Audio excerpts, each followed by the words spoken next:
Welcome to the Ledge Podcast, helping students to lead on the edge. And we are your hosts, Carlyn Freiberger and Randi Rasco. Howdy, y'all. This is episode number 3. In today's podcast, we will be discussing different types of power. Let's start off by talking about why is it important to understand what the different types of power are. This is important for a couple of reasons. The first is that when you understand what kind of a power you have as a leader, you're honestly better to be a better leader. It's also valuable to know how you're being led, because that gives you power as a follower. So if you understand that you are being led in, for example, a coercive way, then you can choose how you react to that coercive power. Let's talk a little bit about the 5 different kinds of power. This research was done in 1959 by 2 guys named John French and Bertram Raven. They were just conducting research on what types of power were out there and how people utilize them. So let's start with reward power. Reward power is the ability to give someone a reward or compensate them for compliance or following the rules or doing what you're supposed to be doing. You can actually run into problems if you can't offer rewards that are appealing to whoever you're leading.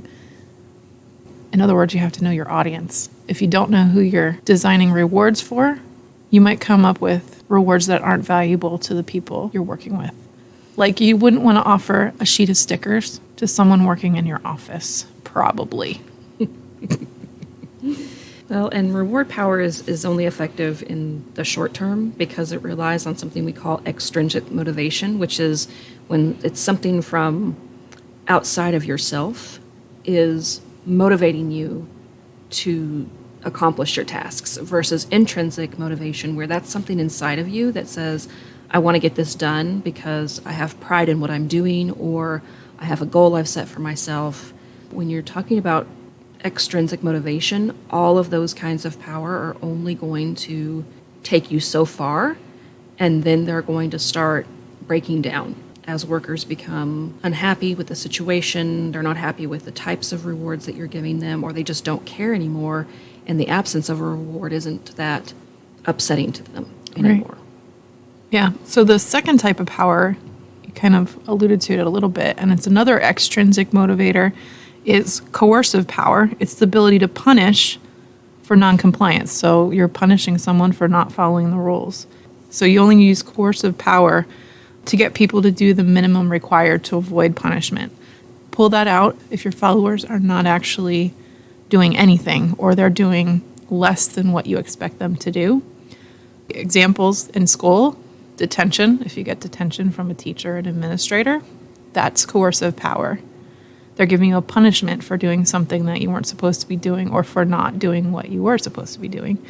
Policeman giving you a speeding ticket, policewoman giving you a speeding ticket.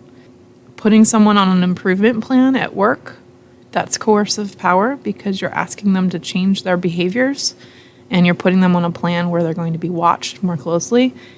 And then finally, if you're looking at rulers in history, ruling by fear is coercive power. It's extreme use of coercive power, like Genghis Khan would rule the territories that he conquered by fear. And I think the word coercive, it kind of gets a bad rap because it has a negative connotation. And I think we have to remember to make the distinction between when people need to have that little bit of coercion in order to do the job that they're asked to do, because we're all humans, we're all going to have bad days, we're all going to have days when we don't want to do what we know we're supposed to be doing, and we need someone to come along and nudge us. The problem with coercive power and through leading through fear is when you overuse that power and you use it for every little thing that comes along. And that's kind of when people start saying, have you ever heard them say, she's mad with power, or he's mad with power? It just means they've taken that coercive power and they apply it to every single situation. And that's when your students or your workers or whoever you're in a relationship with start to shut down. They start to become bitter and resentful of the leader. No matter what they do, they're going to get punished. So why are they going to do anything above and beyond? Why are they going to do anything extra than exactly what they have to do? Because no matter what happens, they're going to get in trouble for something. So you have to be very careful not to overuse coercive power. So the other thing to keep in mind about reward power and coercive power is, number one, they're controlled by the situation, which is what you had just said, and the leader has some kind of control over resources. So they can dole out punishments or they can dole out rewards. So our third type of power is called legitimate power, and that's when someone's title in an organization or position in an organization gives them the power to dictate what happens, to make demands. And so this is the kind of power where it has nothing to do with the person or even their ability. It can just be that they were promoted to a position that they may or may not be capable of doing. Hopefully, in a lot of situations, they are capable of doing that job. But the way you can think about legitimate power is that it has really nothing to do with the person. So if you were to take the person out of that situation, that person would no longer have any power. People wouldn't necessarily follow them or do what they were supposed to do. It's the title that they hold that gives them the power. Let's think about the king or the queen. They've literally done nothing to deserve that power except be born into a royal family. So if you take the king or the queen out of the royal family, do you still follow that person if they're no longer king and queen, or do you transfer to the new king and queen?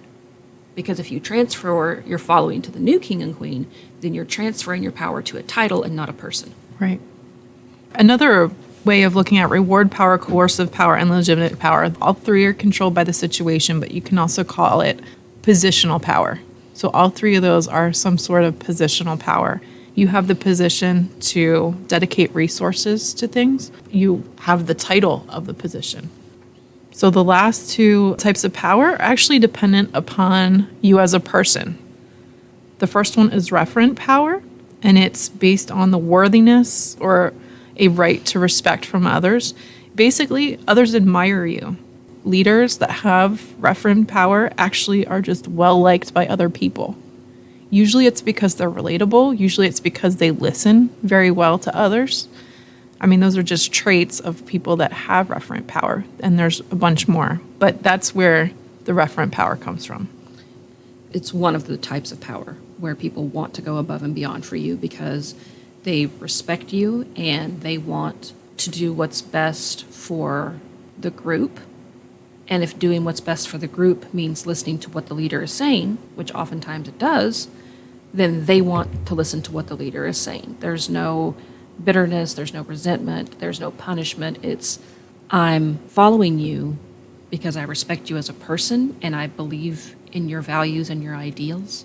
And a lot of times that type of power is, in my opinion, is built over time with people. So you may you may be in a position to have power, that would be legitimate power, but you can turn that legitimate power into referent power over time by showing the people who follow you that you are worthy of respect and that you do value them and that you hold qualities that would make them want to be a part of whatever it is that you're planning. Yeah.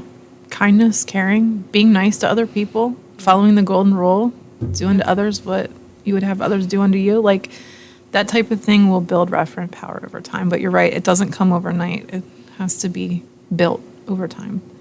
And our last type of power, the fifth type of power, is expert power.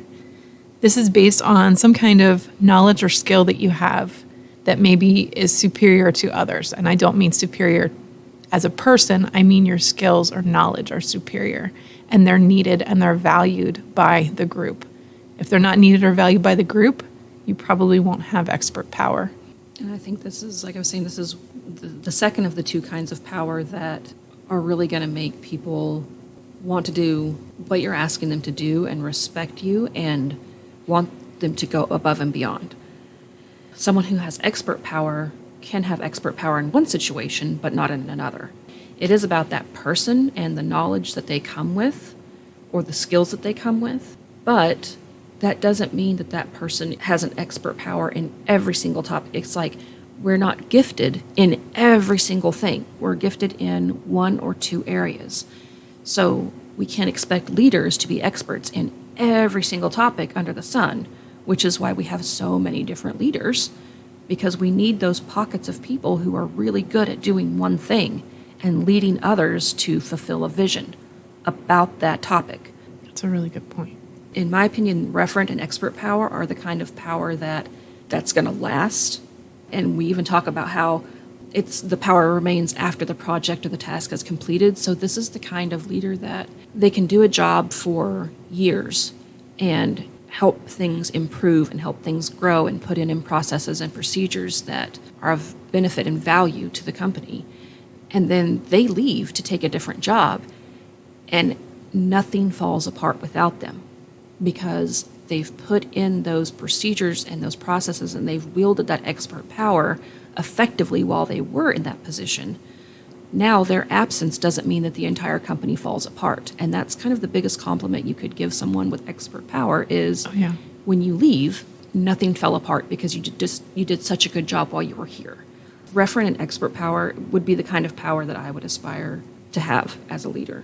I think it's cool that you started talking about transfer of power there.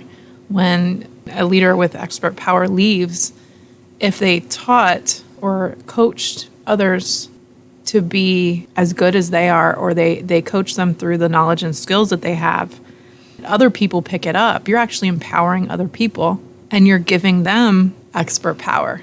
Sometimes leaders see power as like a pie, and they want to hoard as much of that pie as they can. In reality, you can empower other people to learn as much as you have. So if you're a leader with expert power and referent power, you can actually coach other people and bring them up to your level.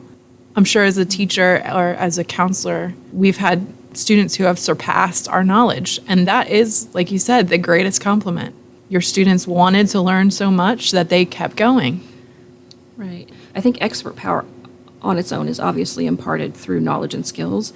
But when we're talking about combining referent and expert power, I think that referent power can be transferred simply by modeling. So that's a good idea. You model the kind of leader that you would want your people to be. I mean, there are always going to be some people who lead and some people who follow. But the ultimate goal would be to have an office full of people who are capable of reaching referent power. So you set an example through your actions and your deeds, and you live your values, and you live your morals, and you live your ethics. A lot of times that's not something that necessarily can or should be taught.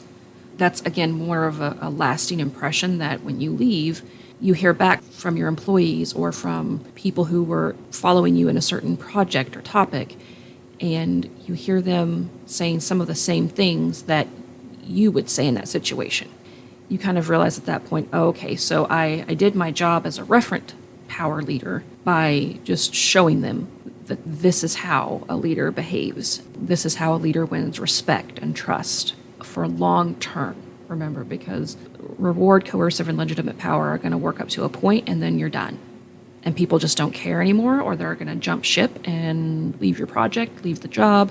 But if you can hold on to that referent and expert power, there's going to be a whole host of things that come with that are going to have long-term effects for your company, for your project. Right.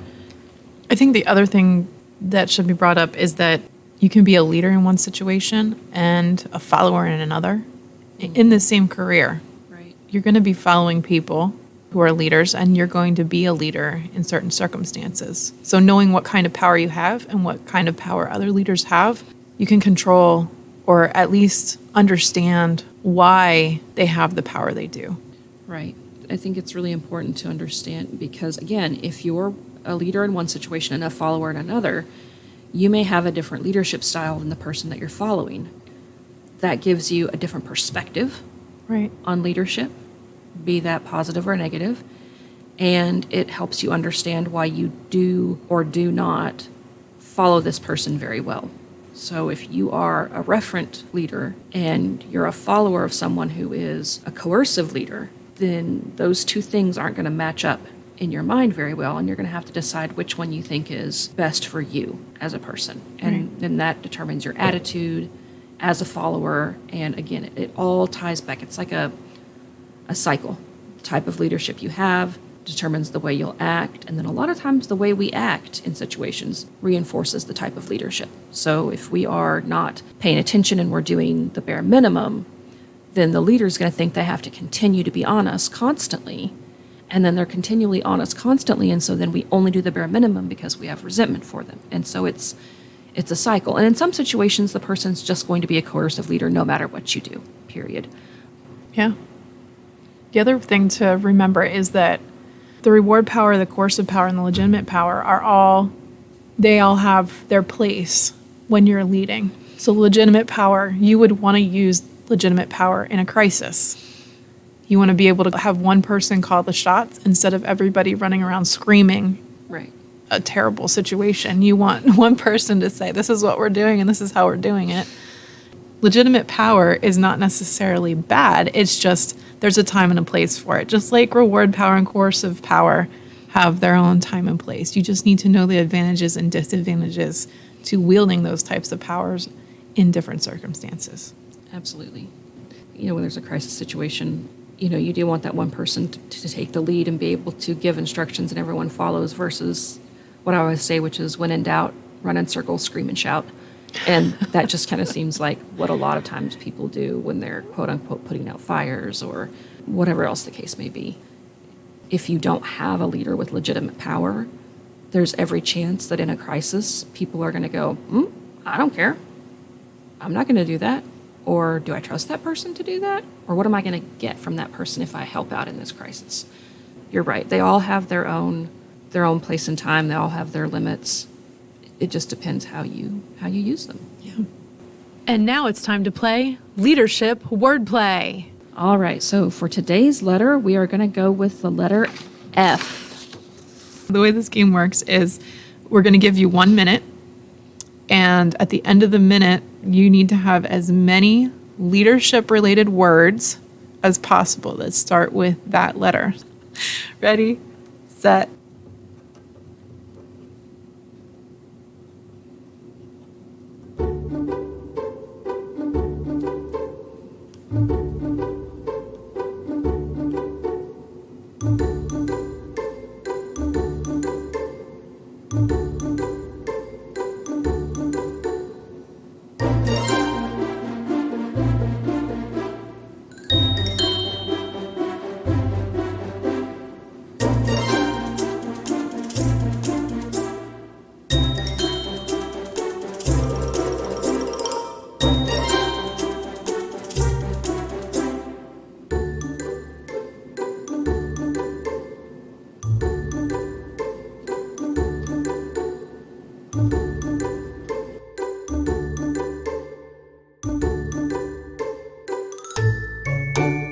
Scribbling one out there at the very last second. Jeez, okay. I don't have very many. Okay, I have a few. So I have fantastic. Yep. And bear in mind, these may or may not apply to leaders. They're not going to apply to every leader. Not every leader is going to be fantastic, as we've discussed. Yep. Fantastic, fabulous, funny. I think humor goes a long way. It does too. Future-oriented, forgiving, funky, because they need some new, fresh ideas, so they get a little funky, and fallible.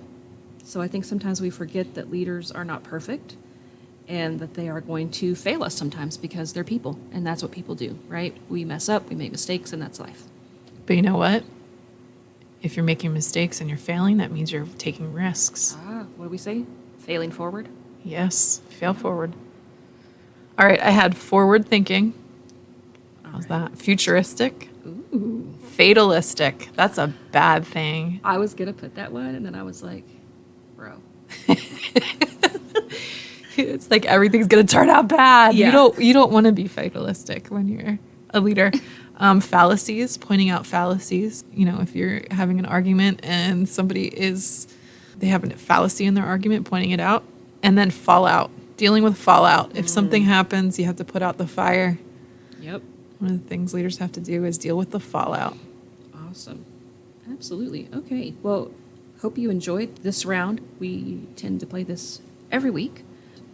All right, sounds good.